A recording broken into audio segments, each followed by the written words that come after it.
So Oscar Wilde says that unless one is wealthy, there is no use in being a charming fellow. So जब तक आप wealthy नहीं हो, rich नहीं हो, uh, कोई फर्क नहीं पड़ता आप कितने charming, कितने attractive हो. Because romance is the privilege of the rich. जो रोमांस है या लव है, it is an indulgence for the rich people. तो जो अमीर हैं वही कर सकते हैं, गरीब लोगों के पास इतना टाइम नहीं होता.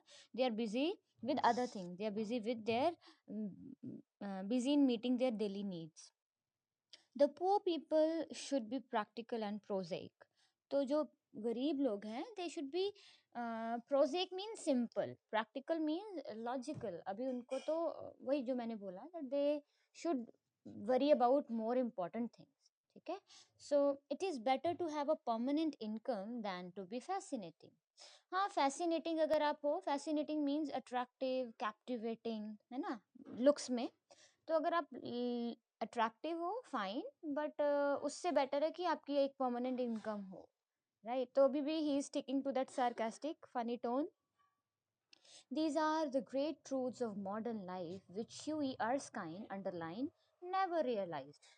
Poor Huey. Intellectually, we must admit he was not of much importance. He never said a brilliant or even an ill natured thing in his life. So कहते हैं कि ये सारी एक all these are great truths. कौन सी?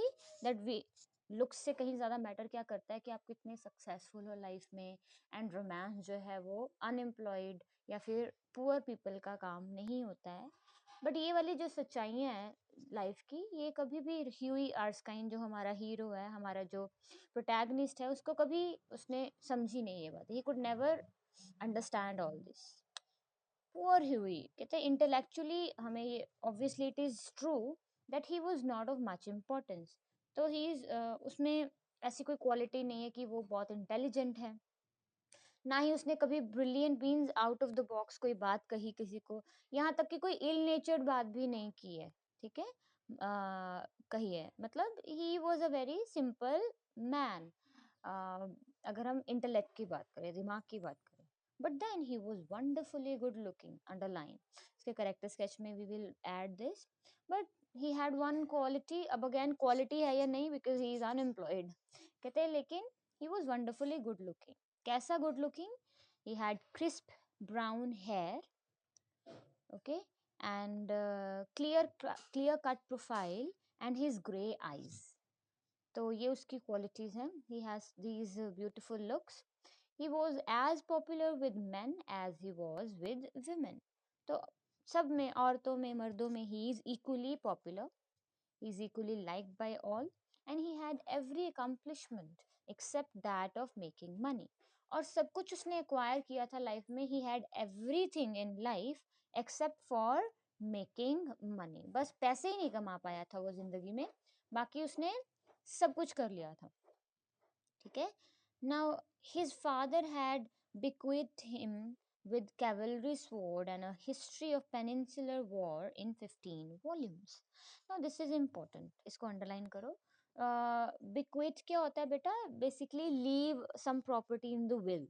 तो वसीयत में जो आपके जो बड़े होते हैं वो आपको जो जो भी चीजें छोड़ के जाते हैं. तो क्या क्या उसको मिला था विल में अपने फादर से? एक तो कैवलरी स्वॉर्ड मिली थी. कैवलरी स्वॉर्ड बेसिकली जो योद्धा जो जिससे लड़ते हैं, वो कोई पुरानी एंटीक स्वॉर्ड है, तलवार है, वो मिली उसको. Apart from that he got a book, actually an anthology of. Anthology की होती है कलेक्शन ऑफ बुक्स.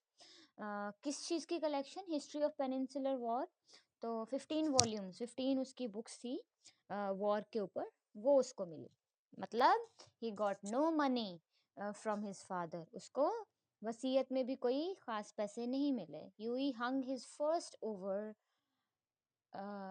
ये क्या है? ठीक है. So he hung his first over his looking glass, put the second on a shelf between Ruff's Guide and Bailey's magazine, and lived on underline 200 a year that an old aunt allowed him. First means he hung the first over his looking glass. एक book उसने वहाँ पे रख दी उसकी, एक को उसने बेलीज magazine के साथ रख दिया। एंड उसकी लाइवलीहुड कैसे चलती है, how does he live, how does he manage his life, जो उसको 200 मिलते हैं फ्रॉम एन ओल्ड आंट। ठीक है, एक पुरानी उसकी एक बूढ़ी है उसकी आंट, वो उसको पैसे देती है। ठीक है, so she only gets sorry he only gets that money from her, उसी से उसका घर का गुजारा चलता है। And he had tried everything, ऐसा नहीं है कि हुई अर्स्काइन ने कुछ ट्राई नहीं किया अपनी लाइफ में पैसे कमाने का, सक्सेसफुल होने का। ही हैड ट्राइड एवरीथिंग। क्या क्या ट्राई किया उसने, अंडरलाइन करो। He had gone on the stock exchange for 6 months, तो 6 महीने के लिए उसने स्टॉक एक्सचेंज में भी काम किया था।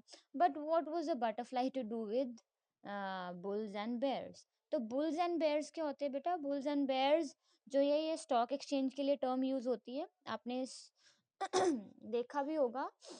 जो जो एक्सचेंज वहां पे बाहर बुल की एक लगी होती है, क्या बोलते हैं उसको, मॉन्यूमेंट होता है।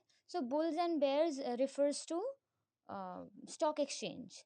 तो बटरफ्लाई यहाँ पे किसको बोला गया है, ह्यूई एर्स्काइन को, because he is really good looking. तो कहता है वो तो एक बटरफ्लाई है, उसका बुल्स एंड बेयर्स से क्या काम, मतलब वो बिल्कुल सक्सेसफुल नहीं हो पाया स्टॉक एक्सचेंज के काम में। And then he had been a merchant for a little longer. So 6 months के लिए वो उसने स्टॉक एक्सचेंज में काम किया, उससे थोड़ा टाइम ज़्यादा उसने टी मर्चेंट का काम किया, चाय का व्यापार किया। But he had soon tired of pekoe and souchong, लेकिन जल्दी ही वो बोर हो गया, टायर्ड हो गया, किससे, पेको एंड सिशोंग। क्या है बेटा, basically these are types of tea. ठीक है, चाय की अलग अलग वेराइटीज हैं। सो ही गॉट बोर्ड, तो उसने वो काम भी छोड़ दिया। उसके बाद ही try to cell dry Sheri, Sheri means wine. ठीक है, तो उसने शराब का बिजनेस स्टार्ट किया। दैट डिड नॉट आंसर, उससे भी उसको कुछ खास फायदा नहीं हुआ। The sherry was little too dry, means it was not lucrative for him, उसको कोई बेनिफिट, कोई मुनाफा नहीं हुआ उस बिजनेस से। So ultimately underline he became nothing, कुछ नहीं बना वो एंड में, but just a delightful ineffectual young man with the perfect profile and no profession. तो ये बेटा आप करेक्टर स्केच में लिख सकते हो ह्यूई आर्स्काइन की। this is this line actually defines him, that he has a perfect profile but no profession। ठीक है, तो परफेक्ट प्रोफाइल है उसकी, ही is a perfect young man, has a good character, has a good nature. ठीक है, किसी को इल नेचर्ड कोई बात भी नहीं कही उसने कभी। He is a very good looks, but he is unemployed and unsuccessful financially. Now to make matters worse he was in love. अब इससे बुरा क्या हो सकता है कि अगर कोई गरीब है, अनएम्प्लॉयड है, to make matters worse he was in love. Now the girl he loved was Laura Merton, underline, the daughter of a retired colonel who had lost his temper and his digestion in India and had never found either of them again। So कहते हैं कि ये लड़की का नाम क्या है, she is Laura Merton, retired colonel की बेटी है, who had lost his temper and digestion. इस लाइन का मतलब क्या है, अगेन ह्यूमरस टोन में ऑथर कहता है कि मे बी कलोनियलाइजेशन के टाइम पे वो शायद इंडिया में उसकी जॉब थी, इंडिया में वो था, एंड यहीं पे उसका temper means he lost his temper, उसका मूड भी खराब रहता है, प्लस डाइजेशन भी उसका खराब रहता है।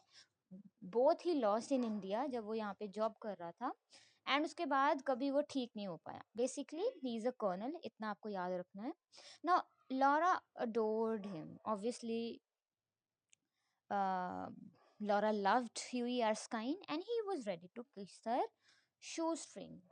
kiss her shoestrings यहाँ पे मतलब he also was head over heels in love with Laura Merton। both of them loved each other a lot, but they were the handsomest couple in London and had not a penny piece between them। they were really so much in love with each other, बहुत प्यार करते थे दोनों को, दोनों एक दूसरे को।